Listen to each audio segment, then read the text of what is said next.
2022년 1월 10일 부자가 되기 위한 여행 출발!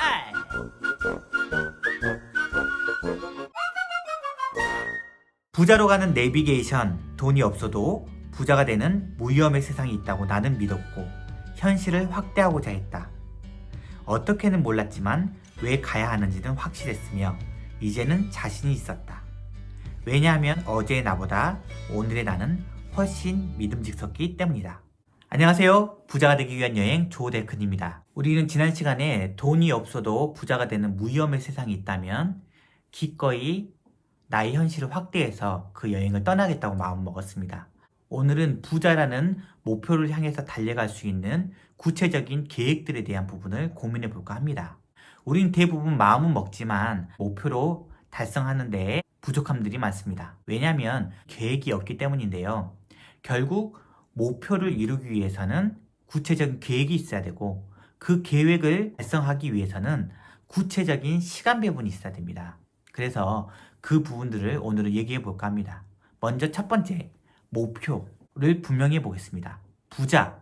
이 부자에 대한 정의를 먼저 내려야 되는데요. 여러분들은 부자가 무엇이라고 생각을 하세요? 저는 이렇게 부자의 정의를 내렸습니다. 더 이상 일을 하지 않아도 평생 살아갈 수 있는 상태. 이것을 부자라고 정의를 내렸습니다. 그렇다면 어느 정도의 자산이 필요한가? 저는 40억 정도로 계산했습니다. 그 다음은 도구입니다.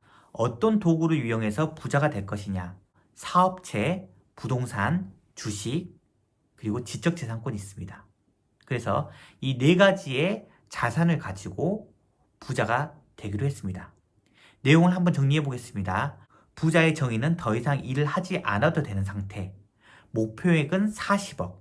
이 40억을 이루기 위해서는 사업체, 부동산, 주식, 저작권.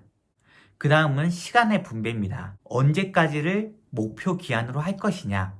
저는 9년 후 잡았습니다. 2030년에 40억의 현금 자산을 갖는 것을 목표로 합니다. 현금 자산은 기하급수적으로 늘어난다고 가정을 하였습니다. 현실의 영역에서 가능성의 영역으로 저의 역량을 확대해 나가면서 현재 1,800만 원을 적립을 하는 걸로 시작을 해서 마지막 9년 차에는 7억 7,309만 원을 적립하는 것을 통해서 40억 정도의 현금 자산을 마련한다. 이렇게 목표를 삼았습니다. 현실을 확대하기 위해서 올 1년간 계획으로 삼은 것들이 있습니다. 첫 번째는 운동입니다. 운동 하루에 1시간씩 하기로 마음먹었어요. 두 번째는 재테크는 그럼 어디에 집중할 것이냐? 아까 저작권, 사업체, 부동산, 주식 이 네 가지가 부자들이 갖고 있는 자산이라고 했는데 그리고 그것들을 궁극적으로 취득을 해야 된다고 마음먹었는데 그러면 올해 1년간 무엇에 특히 집중할 것이냐? 저는 부동산에 집중해야겠다고 마음먹었어요. 특히 부동산 중에서 아파트에 대한 부분에 집중하기로 마음먹었습니다. 세 번째, 일단 기초 체력을 다지기 위해서 독서 100권을 하기로 했습니다. 물론 이제 독서 100권 가운데서는 다른 여러 가지 재테크 책들이 있겠지만 그 중에서 부동산 위주로 공부를 하기로 마음먹었습니다. 오늘 내용을 한번 정리를 해보겠습니다. 우리가 궁극적으로 가야 되는 곳이 바로 부자라고 했습니다.